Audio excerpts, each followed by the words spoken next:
This is the fighter, and I'm here now with the muscle shark, Sherk. Sean, thanks for being here. Yeah, you bet. Thank you. Now, coming up, you're going to be fighting Gleason Tebow. You doing any special training for him?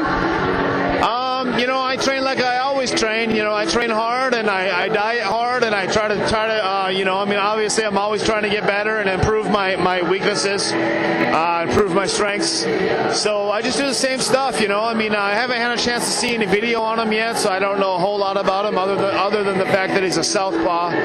So right now, just got to start watching some video and start coming up with a game plan. I've got a general game plan. I'm not going to go into any detail as far as what my game plan is going to be, but ultimately, my ultimate game plan is to get my hand raised. So I'll push the pace like I always do. I train hard, I fight hard, and I fight how I train. So I'm going to push the pace. I'm going to try to make them want to quit. Now, what are you improving on for this fight? What am I improving on? I'm always trying to improve. The thing is about mixed martial arts, there's so many different attributes and there's so many different areas in this game. There's always room for improvement. My boxing needs to get better, my wrestling needs to get better, and my jiu-jitsu needs to get better. So, I try to improve on new stuff every day. Okay, now, recently we all know the big drama with Josh Barnett testing positive for steroids with the California State Athletic Commission. Now, we've known they've been a little funky in the past. You've had some trouble with the CSAC also. When you first heard about what happened with Barnett, did you think it was just them kind of screwing around again? I don't know. I know that, Armando Garcia got fired and the guy under him, under Armando, got demoted. They've got new guys in there. I don't know a whole lot about how things are running right now. I've been hearing some good things about how they're doing things now, and they're all about change. And I don't know. I really don't know. I can't comment on it. I haven't really followed the situation a whole lot, other than just hearing about the test. So hopefully there wasn't no tampering with results. I highly doubt it. I really don't know, to be honest with you. Now, when all that happened, you had said you never want to fight in California again. Is that still true? Well, I'm actually fighting in L.A. I'm fighting in L.A. In October. So, it's a tough situation, I get offered a fight. If I don't take that fight, then I got to sit on the sidelines for another 6-8 weeks. So I'm fighting in California again, and like I said, they got new guys running the show over there now, and I think they're all about change and trying to hopefully mend some bad situations that happened in the past. Now, in the past, you've also mentioned that you started to do your own testing, your own pre-testing.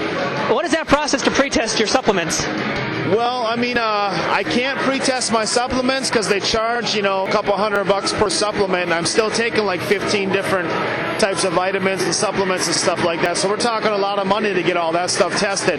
So obviously, what I do is I just go in for pre-tests on myself, just for my own records. So if anything happens again, I've always got proof that I didn't take anything. I didn't have that last time. Not like it would have mattered anyway. I think they would have stuck it to me regardless. But I do my own pre-testing, and I take measures to make sure that I don't have to go through what I went through last time. And we all know about your really hard work ethic. Now, we've seen some really crazy videos on YouTube of you doing some caveman training at your gym. Explain who thought of the caveman training. Well, the caveman training was thought of by Scott Ramsdell. He's my conditioning coach. He's got a facility, about 5,000 square foot facility, and it's just filled with different types of workout stuff. A lot of traditional stuff and a lot of non-traditional stuff. Everything he makes me do is the non-traditional. We do a lot of non-traditional stuff. Like the flips and the tire pulls and tire drags and rope climbs and tire flips and sledgehammers and bag slams. A lot of non-traditional stuff, but I think it fits more into mixed martial arts rather than just going for a run. Because you want to get full body workout. You want to do a lot of explosive type training, conditioning, grinding, endurance. You want to try to hit everything just like you would in a fight. And you also have something that's called gas mask training, and that's pretty scary looking at. Who thought of that gas mask idea? And explain what that actually is. Some people might not have seen this. Yeah, well, the gas mask training is basically my conditioning coach is a cop. So part of what they have to do is some gas mask training for some of the stuff that they do. And he's done a lot of research on oxygen intake and strengthening your lungs and things of that nature. So the gas mask training is basically just it restricts the amount of oxygen I can actually get into my body while I'm training. So what happens is my lungs get stronger. My body learns how to make better use of the oxygen that I can get. And I think it helps with a lot of different stuff. It helps me mentally because I've got to focus a little more. I've got to concentrate more. I've got to push myself harder because your body can only get so much oxygen. So what happens is I start getting tired. I get fatigued. I can't breathe. I'm breathing harder. I'm breathing heavier. So your body learns how to make do of what it gets. And I think it's great for conditioning. It's great for mental edge too. You had Matt Hughes come up for your last fight, also helped train. He did some training of his own. He also tried out the gas mask.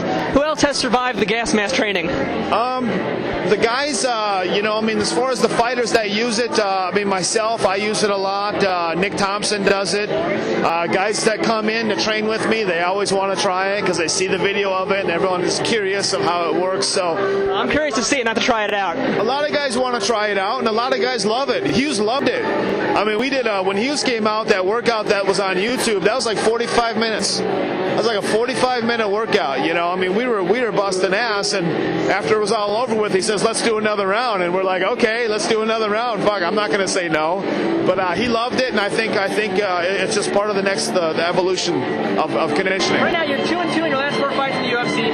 Do you feel it's going to be a make or break fight for you with your contract? I think it is. I think every fight's a make or break fight. Obviously, nobody wants to get beat. My last couple fights, I don't think I've fought poorly. I think, as far as this last fight, it just came down to game plan. I was in great shape. I was mentally and physically ready to go. I just had the wrong game plan. I didn't expect him to run the whole time. I thought he was going to stand and fight. So I had a bad game plan. He had a good game plan, and he got his hand raised, and that's how it goes. So this time, I think it's a make or break. This fight's either going to hopefully put me back into the mix of a title contender, or it's going to kick me back down to a prelim. So it's a make or break for sure. All right, now on something a little bit less fighter related, have you had a chance to play the UFC Undisputed game yet? I've played it. I played it like once or twice. Yeah, I've got it at the house. I busted it out. I let my kids play it for a little while, and they loved it.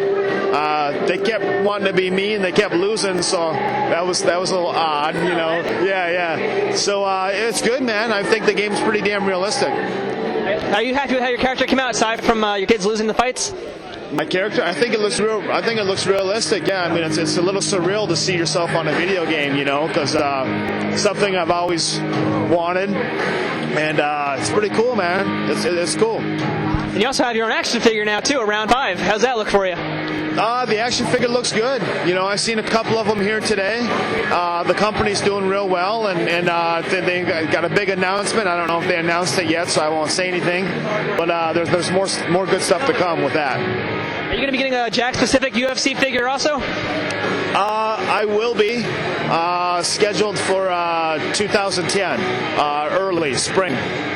So who's going to be the first figure that your toy beats up? I don't know. Might as well go for the heavyweights. I'll go after Lesnar, I guess. Yeah. All right, Sherk. Thanks very much for being here. All right. Thank you.